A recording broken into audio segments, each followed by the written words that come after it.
उस मुकुट को सिर पर ग्रहण करते हैं और इतने प्यासे हैं कि एक ऋषि की कुटिया में जब जाते हैं तो मान सम्मान भूल जाते हैं, जाते हैं पानी की गुहार लगाते हैं।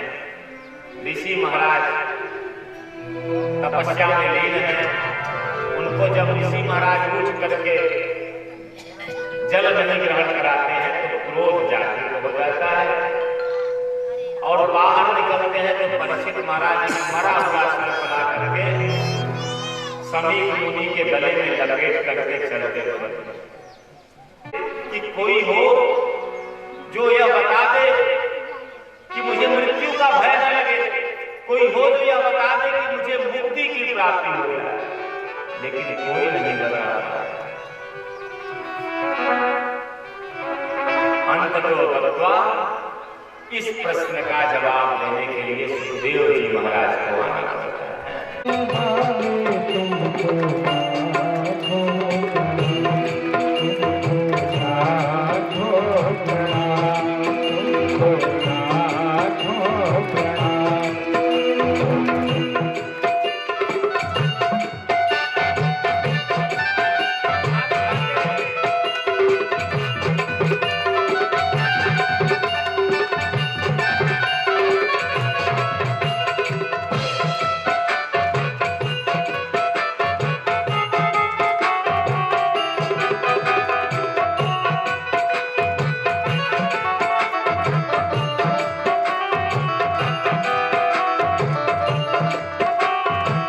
मार्ग बताने वाले, मार्ग बताने वाले, मार्ग बताने वाले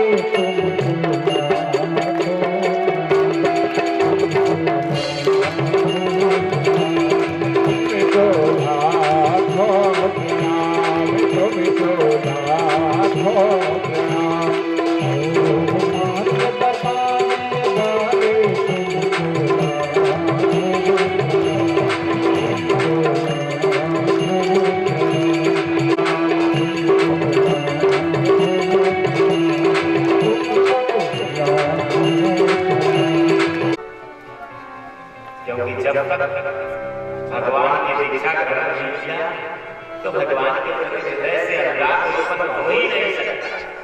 जब तक विवाह नहीं हुआ तब तक पत्नी कितनों भी आप कह लो पत्नी मान ही नहीं सकते। होता है क्या ऐसा? तो ऐसा नहीं होता है कि गुरु के प्रति श्रद्धा कैसे उत्पन्न होगी? ये कई समाज में दो नियम नहीं चलते। पहले जुड़ना पड़ता, पहले बनना पड़ता। जब भक्त एक बार भगवान से बन जाया करता है तो फिर भगवान चाह करके भी उस भक्त से अपना पीछा नहीं छुड़ाता।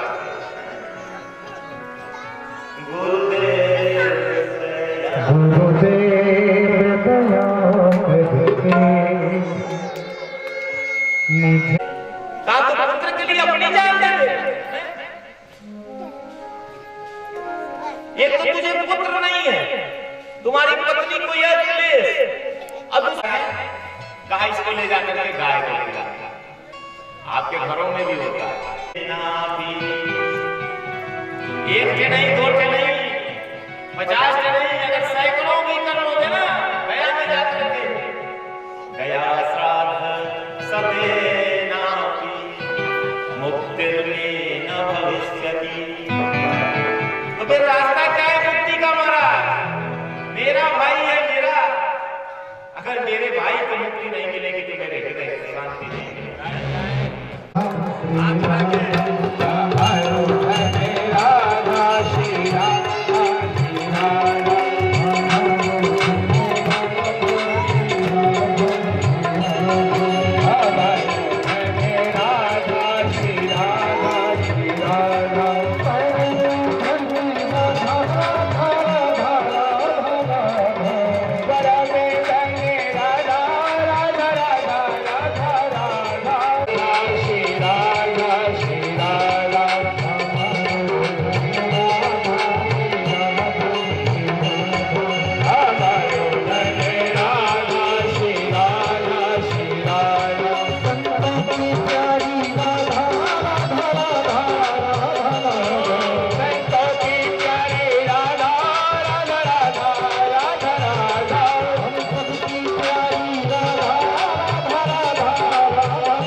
और नहीं उसके आगे मत रखें, वहीं रहे रखें आखिरी वहाँ पे।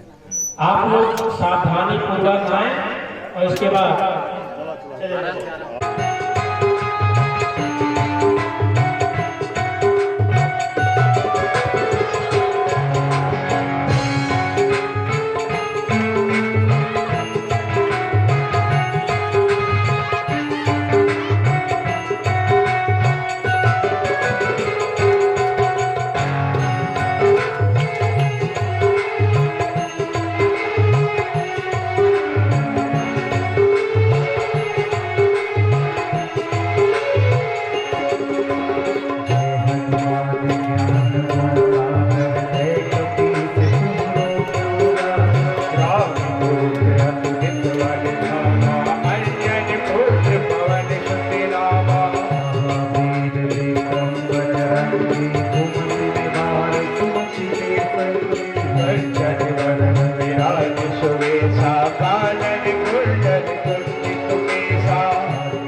व्यास जी महाराज की जय हो। बोलिए गुरु महाराज की जय। ना है ज़्यादा न करें, बाद में दोनों काम लगे, ज़्यादा जमान लाते नहीं करे फिर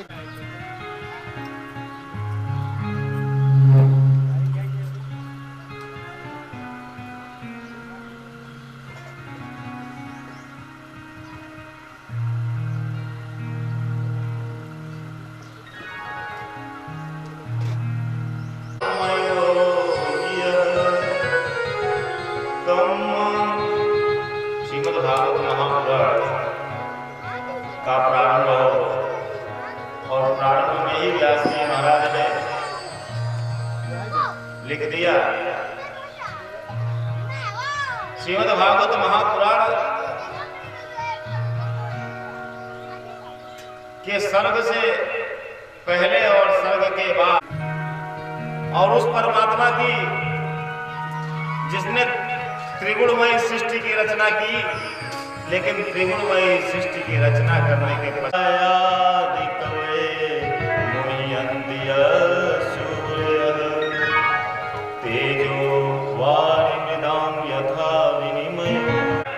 प्रारंभ में भी उस सत्य स्वरूप परमात्मा का ध्यान किया गया है और जब कथा का समापन होता है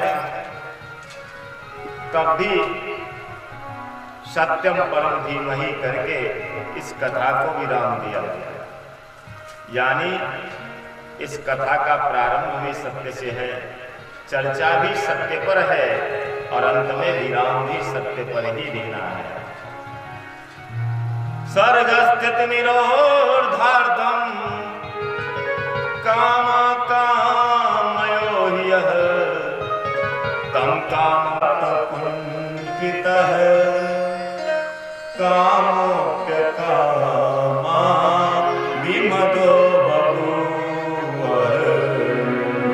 यदि कामिनी के निकला पंथितः कामोप्य कामा विमदो बभूव तम नदमानदं सदा श्रीमो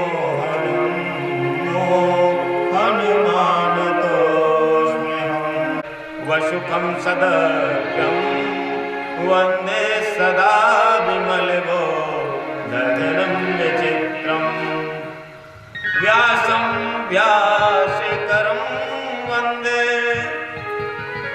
मुनिं नारायण स्वयं। इस कथा की रचनाकार का देखिए सुखदेव जी महाराज के पिताजी व्यास जी महाराज, जिन्होंने अष्टादश पुराणों की रचना किया। और जब मन में अशांति होती है तो नारद बाबा प्रेरित करते हैं तो श्रीमद् भागवत महापुराण की रचना करते हैं। और जब से श्रीमद् भागवत महापुराण की रचना कर लिया है व्यास जी महाराज ने, तो जीवन में प्रेम का प्रादुर्भाव हो गया।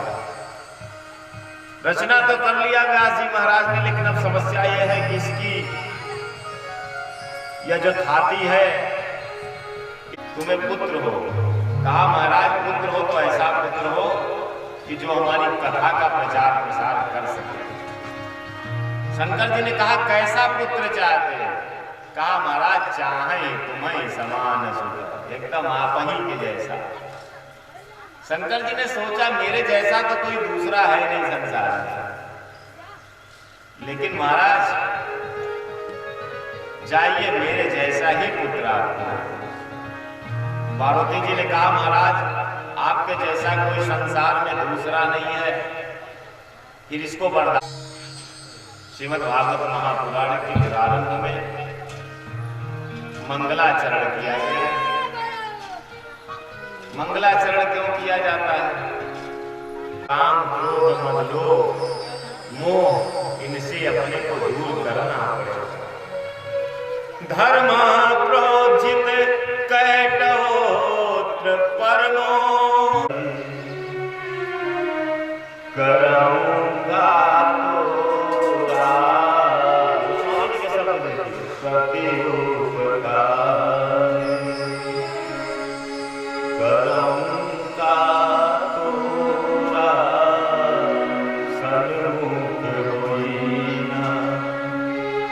सकत मान मोरा सन्मुख होइना। इस हनुमान को जब मैं अपने सामने देखता हूँ ना, तो लगता है कि यह मेरा स्वामी है, इसका कितना कर्जा मेरे ऊपर बचा हुआ है। सच कहता हूँ देवी, इसकी नजरों से कभी नजरें मिलाने का साहस ही नहीं हो पाता। देने की बात तो छोड़ दो, लेकिन ठीक है तुम कहती हो तो तुम ही दे दो ले जाकर के ना, तुम ही तो धर्म पत्नी हो। जानकी जी ने कहा जब आप ही की हिम्मत नहीं होती है तो मेरी हिम्मत कहां से? मैं तो आप ही के नाम के सहारे। सीताराम सीताराम सीताराम कहिए, सीताराम सीताराम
भक्त सोचता है कि हम अपने स्वामी की कितनी सेवा कर रहे हैं, और परमात्मा सोचता है कि नहीं, अब इससे नजरें नहीं मिलाने से कोई फायदा नहीं। जो सच्चा वैष्णव होता है वो भगवान को अपना कर्जदार बनाता है। जब भगवान एक बार कर्जदार हो जाते हैं तो जैसे सूद जो है वो खत्म नहीं होता, उसी तरह से उस भक्त का हमेशा अहेतुक कृपा बनी रहती है भगवान। इसलिए बनाना तो भगवान को अपना करदार। श्रीमद् भागवत महापुराण में कुंती माता के वात्सल्य की चर्चा की गई है। वात्सल्य भक्ति का मांगो तो ऐसा मांगो परमात्मा कि तेरे परमात्मा आपके होकर के रहे। महाभारत का युद्ध समाप्त हो गया है।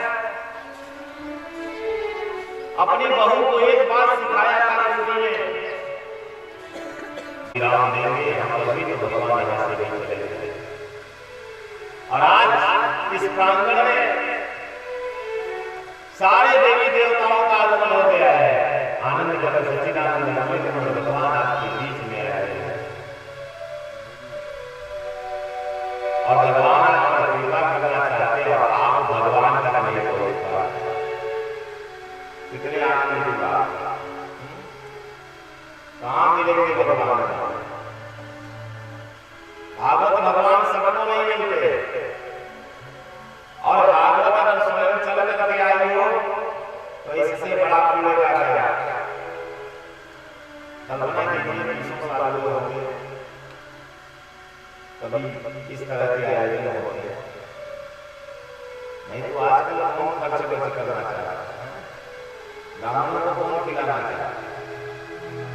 जब से ब्राह्मणों को खिलाना बंद कर दिया, जब से धर्म का कार्य करना लोगों ने बंद कर दिया, याद करिए हमारे पूर्वज वृक्ष हुआ करते थे, गाय की सेवा हुआ करते थे, अतिथियों का सत्कार हुआ करता था।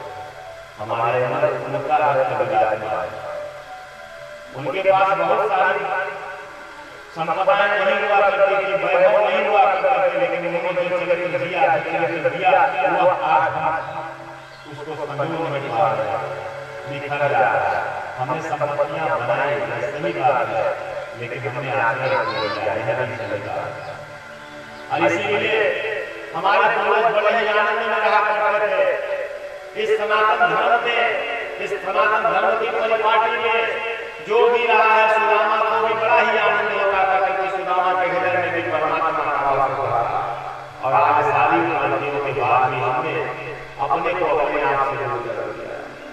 श्रीमद् भागवत महापुराण की कथा आपको अपने मन की याद दिलाने के लिए, इसीलिए मैंने कल श्रीमद् भागवत महापुराण की रासमों में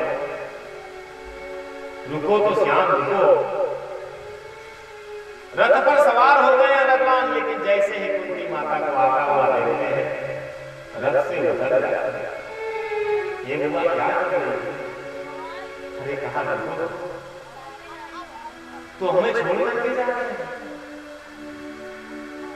कन्हैया ने कहा माता आप तो तुम्हारी सारी मनोकामनाएं पूरी हो गई, जो भी जीवन में तुम्हारे कमी थी सब कुछ पूरा हो गया है। जा रहा हूं तो ऐसे नहीं छोड़ के जा रहा हूं, पूरा का पूरा राज्य जो है तुम्हारे पुत्र का राज्याभिषेक करके जा रहा हूं। अब क्या चाहिए तुम्हें? कुंती ने कहा तुम हो तो सब कुछ है और तुम नहीं हो तो कुछ भी नहीं।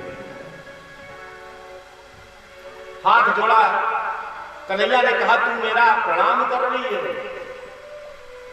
मैं तुम्हारा वही भतीजा हूं कृष्ण।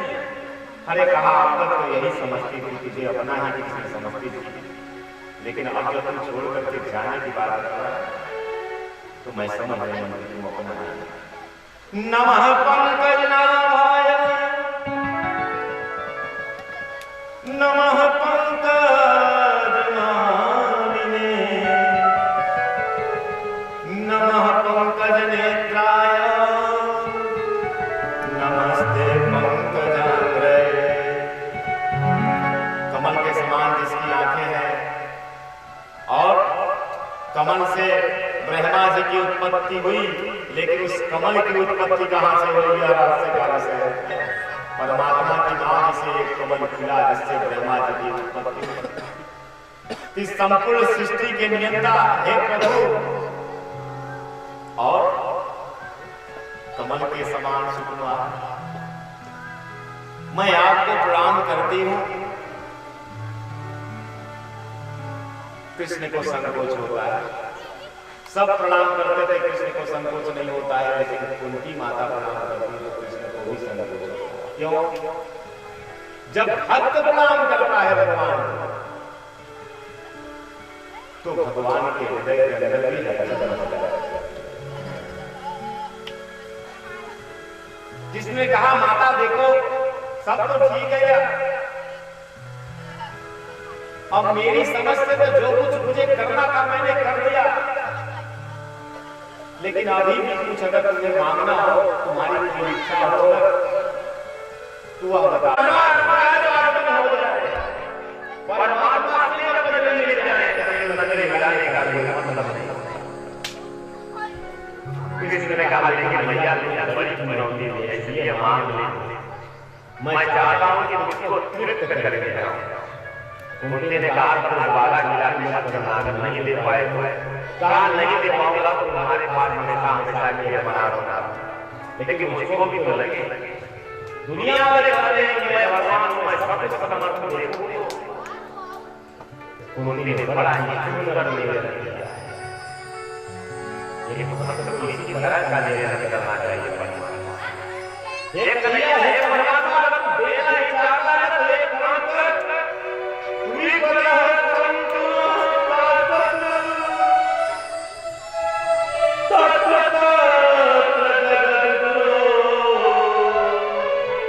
मेरे परमात्मा हे मेरे भगवान, ऐसा करना कि मेरे जीवन में हर क्षण विपत्ति आती है, कदम कदम पर विपत्ति आती है, कदम कदम पर आते हैं। कृष्ण का आवाज सा हो जाता है,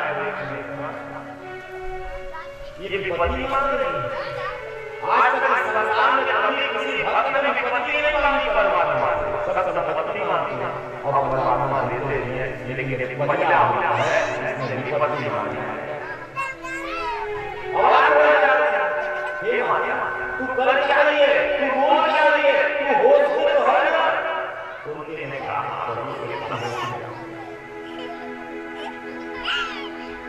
इतना मांगना तुझे विपत्ति नहीं मिलेगी मुझे।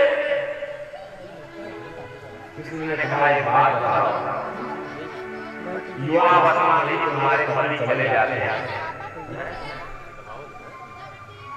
फिर अपने ही रास्ते के लिए दर दर भटकना पड़ता है, अपने बच्चों को लेकर किस तरह से सबका पेट भरा है, कभी लाचारों का सामना करना पड़ता है, कभी दुशासन की साजिशों का सामना करना पड़ता है, कभी युद्ध लड़ना पड़ता है। पुत्र पौराणिक सबके सब जो है समाप्त हो जा रहे हैं, तुम्हारी आंखों के सामने ही सब कुछ भाई भैया सब कुछ इतना बड़ा, उसके बाद भी कोई विपत्ति बाकी नहीं है तुम्हारे जीवन में। कुत्ते ने कहा प्रभु विपत्ति तो मेरे जीवन में थी, लेकिन एक बात था कि कदम कदम पर विपत्ति के साथ साथ मिली है तो विपत्ति थी, लेकिन विपत्ति का एहसास नहीं हुआ। मेरे दुख के दिनों में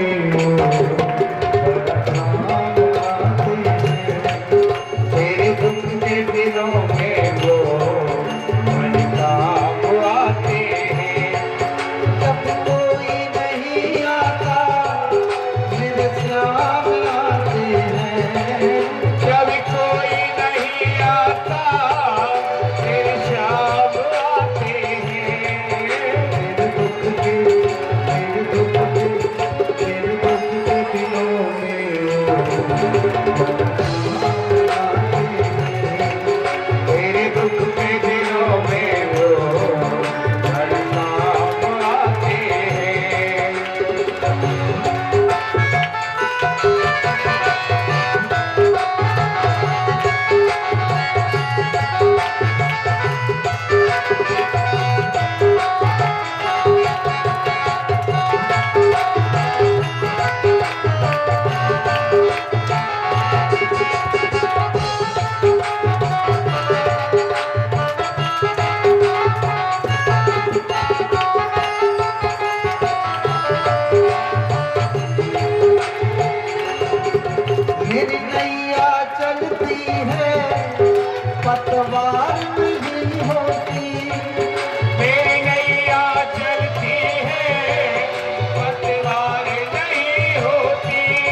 तेरे दुख के दिनों में वो काम आते हैं।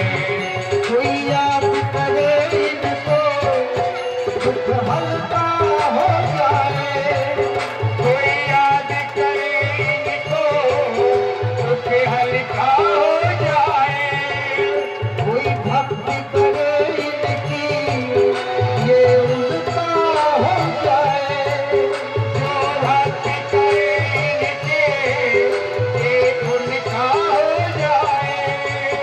हर भक्तों का कहना, हर भक्तों का कहना ये मान जाते हैं। मेरे दुख में, मेरे दुख में, मेरे दुख में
पुत्र सामान्य पुत्र नहीं थे।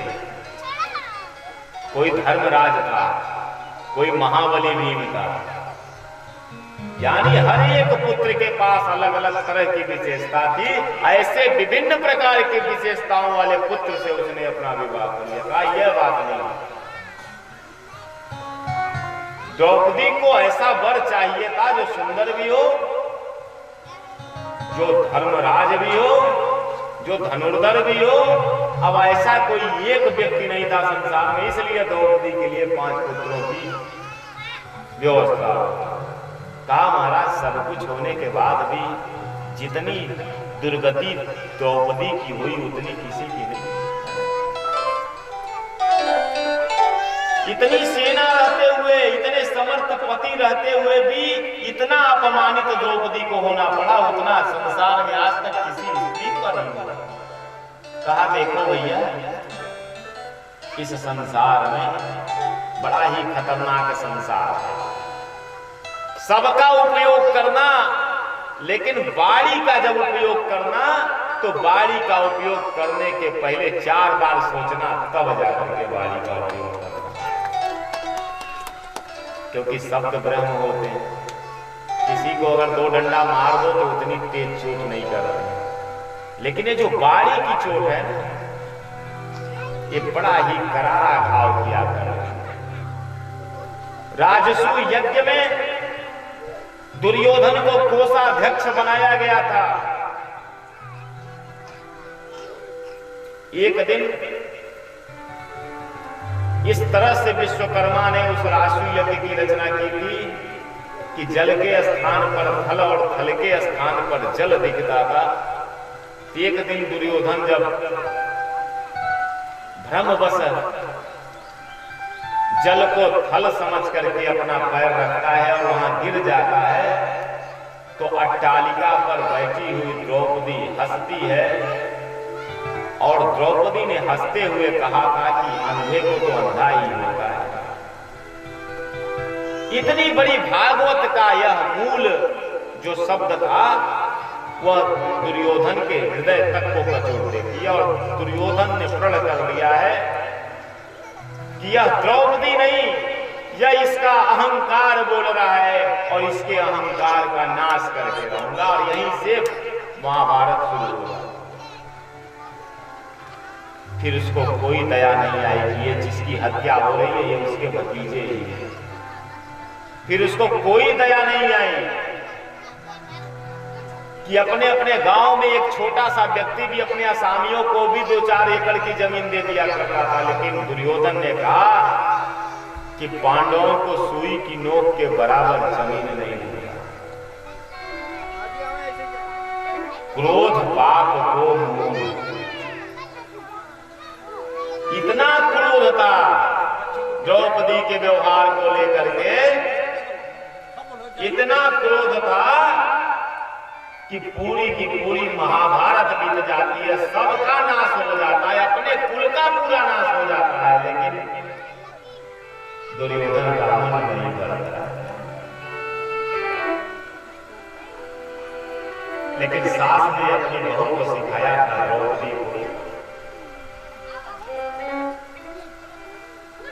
तो जब भरी हुई सभा में दुशासन द्रौपदी को लेकर के आता है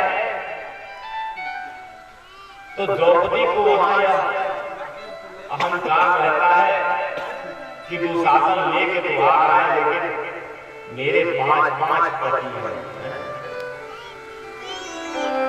और आज असहाय होकर के सभा में द्रौपदी गुहार लगाती है। लेकिन सबकी निगाहें नहीं। धर्मराज युधिष्ठिर धर्म की बात करते हैं लेकिन आज अपनी पत्नी को बचाने का वो नहीं करते, क्योंकि नियम कहता है पत्नी को हार चुके हैं, पत्नी को भी है नहीं, क्या करें? ये पढ़े लिखे लोग हैं, ऐसा नहीं कि आप एक ही गांव में सारे पढ़े लिखे लोग। महाभारत काल में भी सब पढ़े, किसी न किसी द्रौपदी की लाज जो है वो गांव पर लग जाए। 5 पति द्रौपदी, एक धनुर्धर है, एक धर्मराज है, एक वह है जिसकी गदाएं बोलती है, एक वह है जिसकी नीति शास्त्र की लोग चर्चा किया करते हैं, है ना? और सब कुछ रहने के बाद दुशासन बड़े बेरहमी से लेकर के सब आ गया। द्रौपदी ने एक एक करके अपने पतियों की गुहार लगाई। आज कोई पति नहीं बचाने आता है। द्रौपदी को लगा कि ये विवाह ही क्यों किया है, अब तक तो मुझे बड़ा ही भरोसा अपने पति को, और वचन देते हैं पति विवाह के अवसर पर अपनी पत्नी को कि तुम्हारी रक्षा करूंगा। 5 पतियों के वचन आज टूट रहे हैं। क्या करे द्रौपदी? तो उसको अपनी सास की ये बात याद आई। मां कुंती ने कहा था कि जब भी कभी विपत्ति आवे,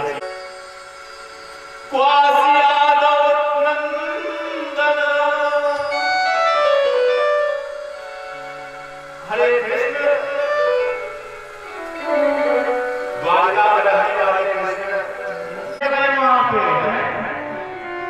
सारी की नारी है, किनारे की सारी है और सारी की ही नारी है। कोई अपमान कर सकता है? पुरुष प्रधान समाज में एक स्त्री की चीर बढ़ाते चले जा रहे हैं, कोई नहीं बोलता है। सारी की नारी है कि नारी की ही सारी है। लोग सोच रहे हो क्या रहा है?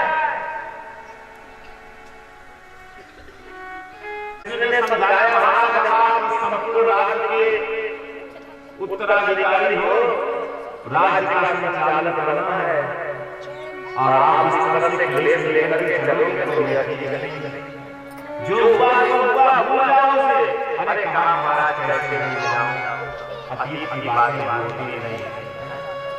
आज मैं सोच रहा हूँ कि मैंने क्या किया और क्या पाया, तो मुझे लगता है कि मैंने कुछ भी पाया, सब कुछ खो दिया है। मैं चाचा को, भतीजा को, इष्ट मित्र बांधव, रिश्तेदार सब लोग भेज रहे महाराज के। अब उपलब्धि तो है, ऐसा तो है, लेकिन आनंद नहीं। आनंद तो होता है ना जब सबके साथ मिल करके उसका याद रखिएगा। भले आप घर में रखते हैं, लेकिन आनंद तभी आता है खाने का जब मिल करके सारे लोग एक साथ बैठ करके। जुटाना आसान है, लेकिन सबको जुटाना बड़ा कठिन है। इस संसार में जो व्यक्ति को जुटा सकता है उसका क्या है?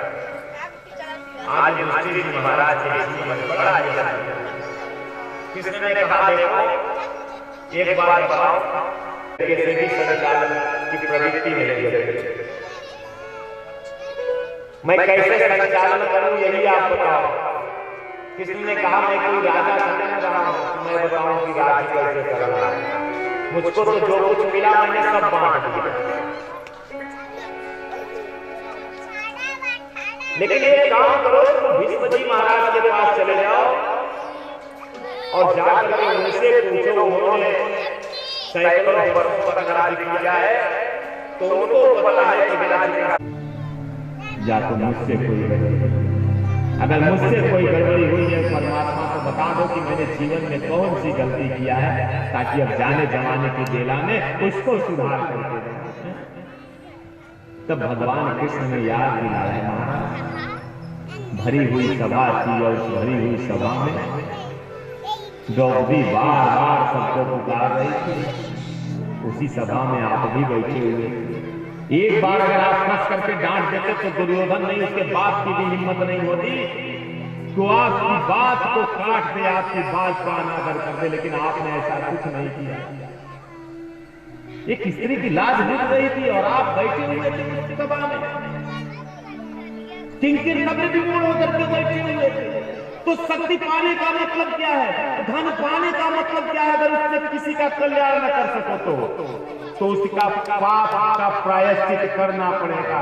आज उसी पाप के प्रायश्चित के कारण महाराज होने के बाद भी, इच्छित मृत्यु का वरदान पाने के बाद भी आपको अपनी मृत्यु का इंतजार करना पड़ेगा।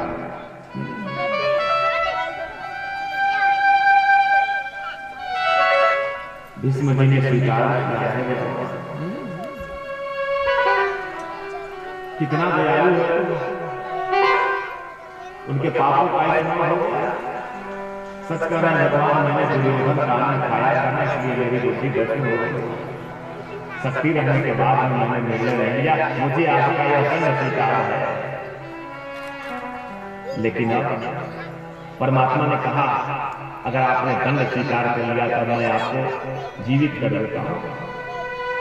कहा नहीं महाराज, इस जाने जमाने की बेला में आप सम्मुख हो तो कोई जीवन नहीं करते। बड़ी ही सुंदर स्तुति करते हैं हाथ जोड़ करके, है महाराज हमें कुछ नहीं चाहिए, यही एक असंतोष जो था वो आपने दूर कर दिया। जाते जवाते जिसका भी हिसाब किताब बकाया होगा पूरा कर लीजिएगा, नहीं तो फिर से उसका बकाया पूरा करने के लिए आपको किसी न किसी योनि में आना पड़ेगा। इसलिए आज महाराज विष्णु परम आनंद में है, बड़ी ही सुंदर स्थिति है। इतना तो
उत्पात जल्दी आना, नहीं क्या मैं भूल जाना। उस वक्त जल्दी आना, नहीं शाम भूल जाना। उत्पात जल्दी आना, नहीं क्या मैं भूल जाना। उस वक्त जल्दी आना, नहीं शाम भूल जाना। राधे को साथ लाना, राधे को साथ लाना, जब प्राण संग राधे को साथ लाना, प्राण जल से निकले। सेना तो करना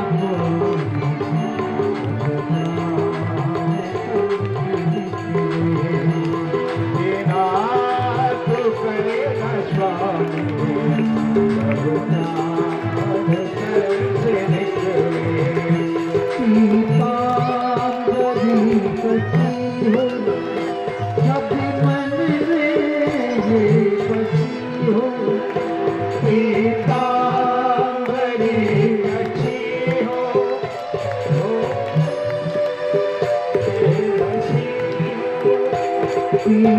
पीतांबरी कटी हो, कभी मन में ये बची हो। कि कुछ हंसी हो, पे कुछ हंसी हो, जब प्राण कि कुछ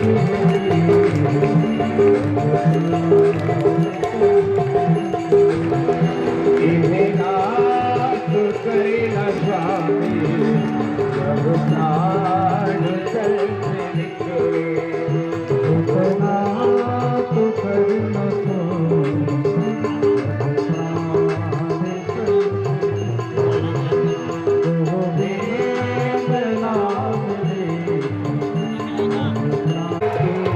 जाएगा कोई न साथी, मेरा साथी आएगा।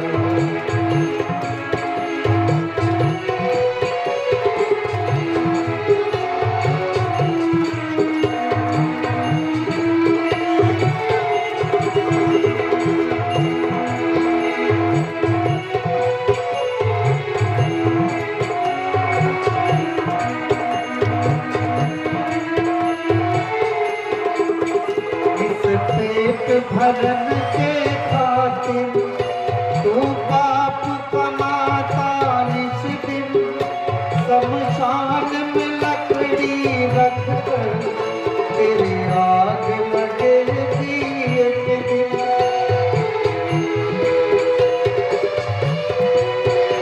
तू पाप कमाता निस दिन, शमशान में लकड़ी रख कर तेरी आग लगेगी एक दिन। तेरे आग लगेगी एक दिन, खाक हो जाएगा कोई न साथी, मेरा साथ निभाएगा। छोड़ कर संसार जब तू जाएगा, कोई न साथी तेरा साथ निभाएगा।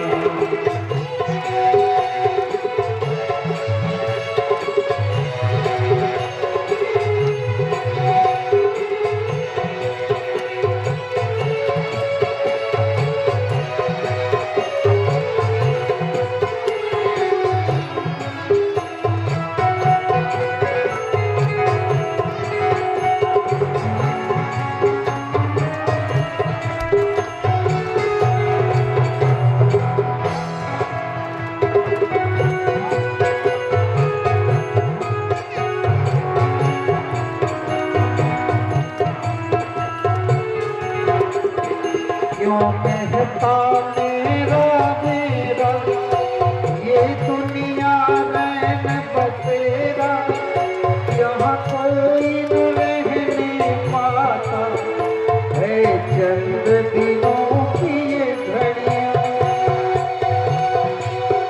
है चंद दिनों की ये घड़ियाँ अंत उड़ जाएगा कोई न साथी तेरा साथ निभाएगा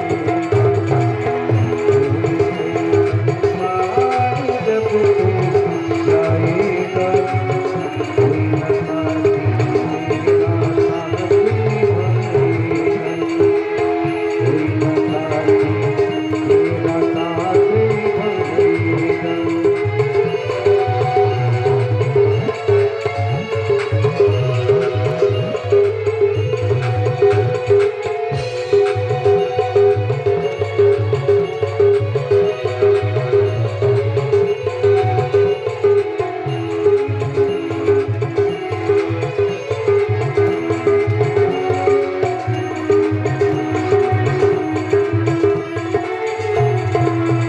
श्री संत चरण